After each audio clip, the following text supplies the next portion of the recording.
Tidaklah dunia yang orang-orang kemudian bahkan banyak yang menghalalkan segala macam cara untuk mendapatkannya, kemudian saling bertikai dan berkelahi untuk memperebutkannya, sebagaimana yang kita lihat sekarang ini.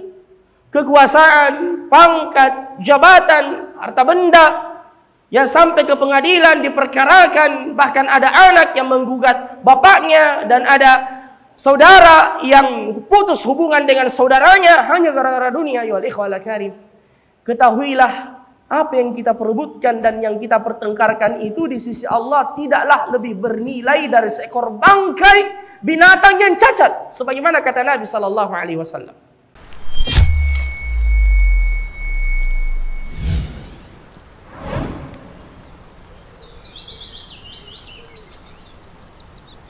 Dari sahabat yang mulia Abdullah bin Umar radhiyallahu anhuma qala, beliau berkata, akhadha Rasulullah sallallahu alaihi wasallam bimankibai.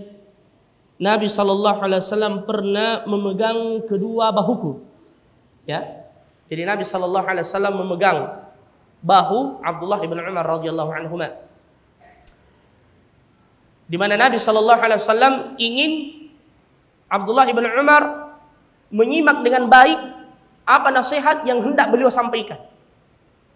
Dan terkadang Nabi banyak melakukan hal yang seperti itu. Misalnya ketika beliau menasihati Abdullah bin Mas'ud radhiyallahu anhu, Abdullah bin Mas'ud mengatakan, akhadha kaffayya bi kaffayhi. Nabi sallallahu alaihi wasallam memegang telapak tanganku dengan kedua telapak tangan beliau. Ini untuk kemudian memancing perhatiannya. Karena biasa ada orang dinasihati, jasadnya ada bersama dengan kita, namun hatinya melayang-layang. Betul atau tidak? Ya. Jadi Ibnu Umar mengatakan Nabi sallallahu alaihi wasallam memegang kedua pundakku, kedua bahuku. Ya. Dan ini juga adalah dalil akan ketawadhu'an Nabi sallallahu alaihi wasallam, yang mana kita tahu Ibnu Umar ini termasuk sahabat yang sangat belia usianya. Abdullah bin Umar radhiyallahu anhuma, Abdullah bin Abbas radhiyallahu anhuma, yang mereka ini adalah para pemuda yang masih sangat belia yang ada di sekitar Rasulullah sallallahu alaihi wasallam. Ternyata Nabi sallallahu alaihi wasallam memberikan nasihat kepada beliau. Dan juga nasihat untuk kita semua. Apa kata Nabi?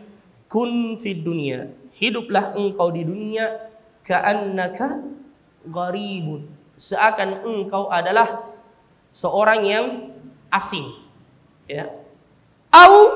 Atau abiru sabil, orang yang sekedar lewat. Subhanallah. Coba kita lihat, Nabi SAW memberikan nasihat untuk kita semua agar sikap kita di dunia ini seakan-akan kita adalah seorang yang asing.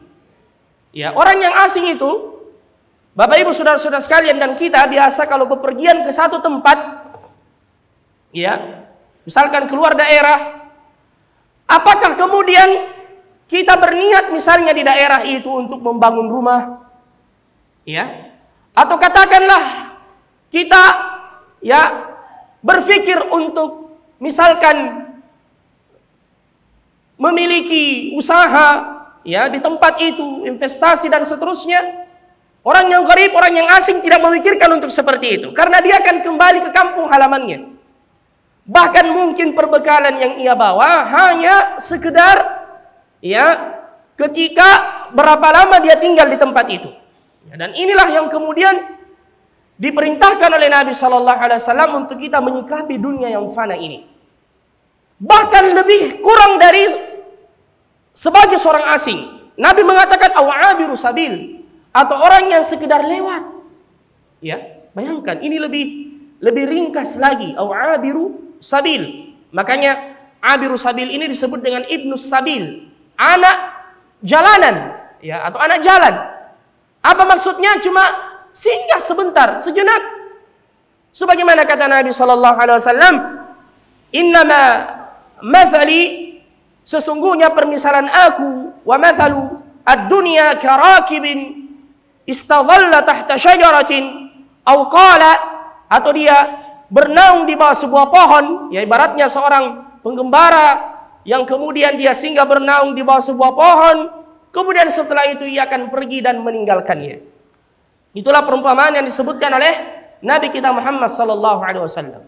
Ya, untuk kemudian memerintahkan kita agar kita ini zuhud terhadap dunia dan tidak diperbudak oleh dunia sebagaimana yang telah kita jelaskan tadi.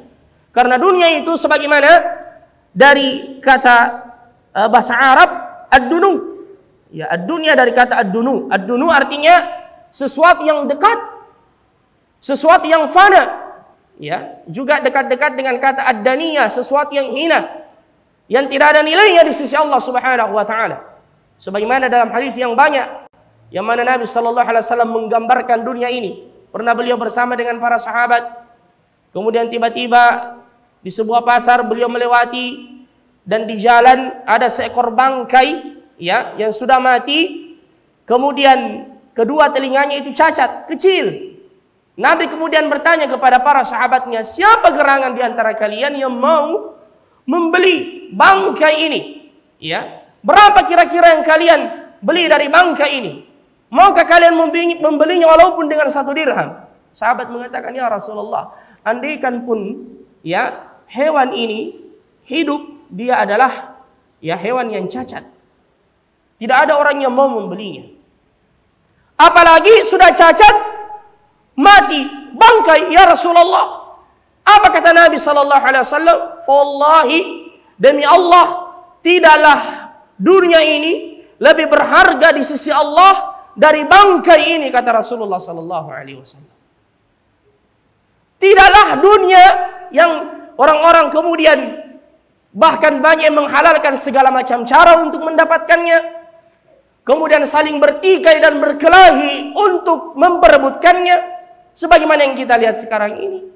Kekuasaan, pangkat, jabatan, harta benda yang sampai ke pengadilan diperkarakan. Bahkan ada anak yang menggugat bapaknya dan ada saudara yang putus hubungan dengan saudaranya hanya gara-gara dunia. Ya ikhwal karim. Ketahuilah apa yang kita perebutkan dan yang kita pertengkarkan itu di sisi Allah tidaklah lebih bernilai dari seekor bangkai binatang yang cacat, sebagaimana kata Nabi sallallahu alaihi wasallam. Ya. Tidak ada nilainya di sisi Allah Subhanahu wa taala. Makanya subhanallah, kita melihat untuk dunia ini Allah Subhanahu wa taala tidak membedakan bagian untuk orang kafir dan orang yang beriman. Bahkan terkadang bagian orang-orang kafir itu lebih banyak. Ya, mungkin ada yang kemudian berkata ini negara Eropa, kemudian terkenal dengan kemodernannya, kemudian kemajuannya, di mana-mana bersih jalannya, walaupun ini juga bagian dari Islam, kemudian kendaraannya begitu mewah, kemudian model yang terbaru dan seterusnya dan seterusnya. Innama numli lahum liyazdadu ithma. Kata Allah Subhanahu wa taala, ketahuilah bukan berarti ketika kami membukakan dunia itu kepada mereka, bukan berarti kami memuliakan mereka, tetapi untuk semakin menambah dosa dan kesesatan mereka di sisi Allah Subhanahu wa taala. Oleh karenanya ya ikhwal karim, inilah pesan dari Nabi kita Muhammad sallallahu alaihi wasallam. Ya, silahkan kita mencari, silakan kita berusaha, silakan menjadi orang yang kaya, silakan kita menjadi miliarder dan seterusnya.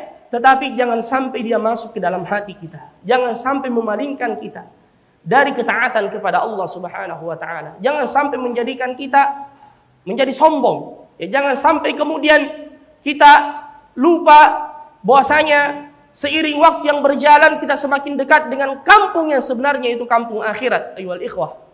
Oleh karenanya di dalam Al-Quran Allah Subhanahu wa taala mempermisalkan dunia itu seperti air.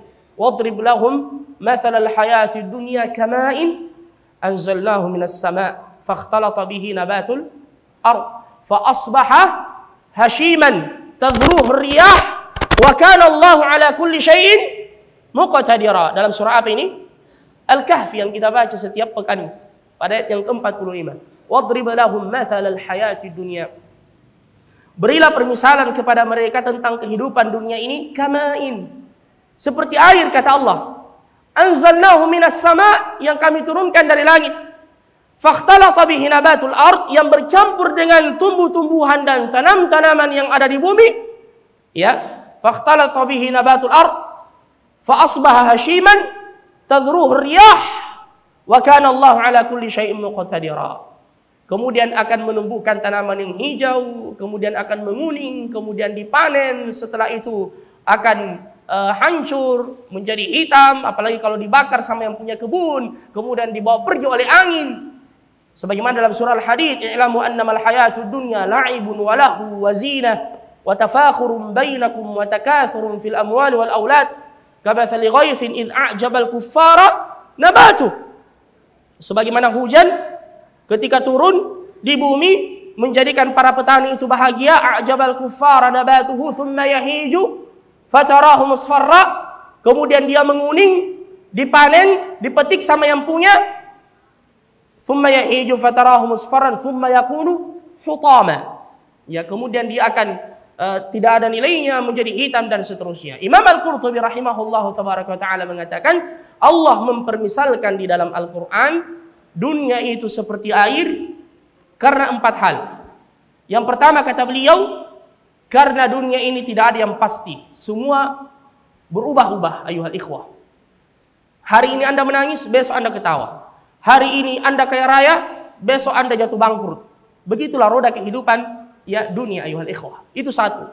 Kemudian yang kedua, Allah mempermisalkan air, dunia seperti air karena air itu tidak pernah tinggal. Ya, air itu tidak pernah tinggal. Dia adalah sesuatu yang akan mengalir. Dia adalah sesuatu yang fana, zailah. Ya, itulah tabiat dunia. Kemudian yang ketiga, kata Imam Al-Qurtubi, Allah mempermisalkan dunia seperti air karena tidaklah seseorang masuk ke air melainkan dia akan basah. Apa artinya? Tidaklah seseorang terlalu disibukkan oleh dunia melainkan ia akan terfitnah dengannya. Ya, kata Nabi SAW, "Lau kana libni Adam wadiyani min dhahabin labtagha bihima thalithahuma." Ini termasuk di antara ayat yang pernah dibaca kemudian dinasakh ayatnya. Namun hukumnya tetap tinggal sampai hari ini. Dan maknanya sahih. Andaikan anak Adam telah memiliki 2 lembah emas, maka dia masih mencari lembah emas yang ketiga. Wa ma mala ibnu Adam jawfahu illa turab. Kemudian anak Adam tidak memenuhi kerongkongannya kecuali tanah. Jadi ketamakan seseorang terhadap dunia itu tidak pernah berhenti kecuali kematian telah menjemputnya. Bahkan boleh jadi ada orang semakin tua, ketergantungan hatinya terhadap dunia semakin besar. Wa na'udzubillahi min dzalik. Ini yang ketiga. Kemudian yang keempat, kata Imam Al-Qurtubi rahimahullahu tabaraka taala, Allah Subhanahu wa taala mempermisalkan dunia seperti air karena air itu jika pas takarannya maka dia bermanfaat bagi manusia. Namun jika lebih takarannya meluap bisa jadi tsunami, ya, menenggelamkan manusia. Dunia juga seperti itu. Kalau berlebihan, ayyuhal ikhwah, bisa membahayakan. Ya, bisa menjadi sebab kita terfitnah. Wa na'udzubillahi min dzalik. Jadi kata Imam Al-Qurtubi mempermisalkan dunia seperti air. Saya tambahkan satu, ya. Allah mempermisalkan dunia seperti air karena air itu semakin mengalir, dia akan semakin jernih. Dunia juga seperti itu. Semakin kita alirkan, kita infakkan, kita sedekahkan di jalan Allah Subhanahu wa taala, harta kita akan semakin bersih. Bukankah Allah berfirman di dalam Al-Qur'an, "Khudz min amwalihim shadaqatan tutahhiruhum wa tuzakkihim biha." Ambillah dari harta mereka yang mensucikan jiwa mereka dari kekikiran dan mensucikan harta mereka. Boleh jadi ketika kita mencari nafkah ada yang syubhat, yang bercampur, atau ada sesuatu yang haram yang kita tidak tahu yang masuk. Ya, bercampur dengan harta kita, dengan banyak bersedekah, berinfak di jalan Allah Subhanahu wa taala, niscaya ia akan membersihkannya insyaallah. Kemudian terakhir, Ibnu Umar radhiyallahu anhu menambahkan dalam hadis ini, beliau berkata, "Idza amsayta fala tantadhiris sabah." Jika engkau berada di waktu petang, jangan engkau menunggu waktu pagi. Apa yang bisa kau kerjakan sekarang, kerjakan. Jangan menunggu hari esok. Apa yang Anda bisa lakukan dari ibadah sekarang, lakukan. Mumpung Anda masih muda, mumpung Anda masih sehat. Boleh jadi nanti Anda mau puasa, Anda mau bersedekah, Anda sudah jatuh fakir, sudah jatuh miskin. Anda baru mau berpuasa, Anda sudah tidak mampu lagi. Ya, makanya beliau berkata, "Wa khudh min sihhatika li saqamik." Manfaatkan masa sehatmu sebelum datang sakitmu. Wa min hayatika li mautik, dan manfaatkan hidupmu sebelum datang matimu. Di mana orang yang mati andaikan dibangkitkan kembali ke dunia, mereka hendak bersedekah di jalan Allah, mengerjakan ketaatan, atau hendak mengerjakan salat walaupun 2 rakaat yang ringan sebagaimana kata Nabi sallallahu alaihi wasallam. Oleh karenanya ini makna perkataan Abdullah ibn Umar radhiyallahu anhuma, "Idza amsayta fala tantadhir as-sabah, wa idza asbahta fala tantadhir al-masa." Jika Anda berada di waktu pagi, jangan tunggu waktu sore. Setiap bisikan kebaikan yang ada di dalam hati Anda segera kerjakan sebelum kesempatan itu dicabut dan ditutup oleh Allah Subhanahu wa taala. Jangan kita mengatakan nanti saya tua, ya. Nanti saya berumur 40 tahun ke atas. Tidak ada jaminan ayyuhal ikhwah ala karim. Dan buktinya juga banyak orang sudah tua, sebagaimana yang saya katakan tadi, semakin jauh dari Allah Subhanahu wa taala. Siapa yang bisa menjamin hati Anda istiqamah seperti yang Anda rasakan sekarang ini? Makanya di antara perkara yang menghalangi seseorang dari ketaatan kepada Allah ada dua, yaitu tulul amal, terlalu panjang angan-angannya. Kemudian yang kedua at-taswif, menunda-nunda kebaikan, menunda-nunda ketaatan. Padahal ketika dia diberikan kesempatan oleh Allah Subhanahu wa taala, dia tidak memanfaatkan kesempatan itu dengan sebaik-baiknya. Bapak Ibu saudara-saudara sekalian, mudah-mudahan Allah Subhanahu wa taala memberikan kita taufik dan menjadikan dunia di tangan kita dan tidak memasukkannya ke dalam hati kita. Ini di antara doa yang ma'thur. Allahumma ja'alid dunya fi yadi wa la taj'alid dunya fi qalbi.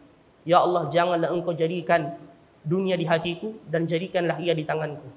Kita juga butuh orang-orang yang diberikan harta oleh Allah, sebagaimana kata Nabi, ni'mal malus salih fil rajulis salih. Sebaik-baik harta yang baik yang jatuh di tangan orang yang baik insyaallah. Dan dengannya kita bisa menolong agama Allah Subhanahu wa taala. Subhanakallahumma wa bihamdika asyhadu an la ilaha illa anta wa astaghfiruka wa atubu ilaik. Wa akhiru da'wana alhamdulillahi rabbil alamin. Assalamualaikum warahmatullahi wabarakatuh.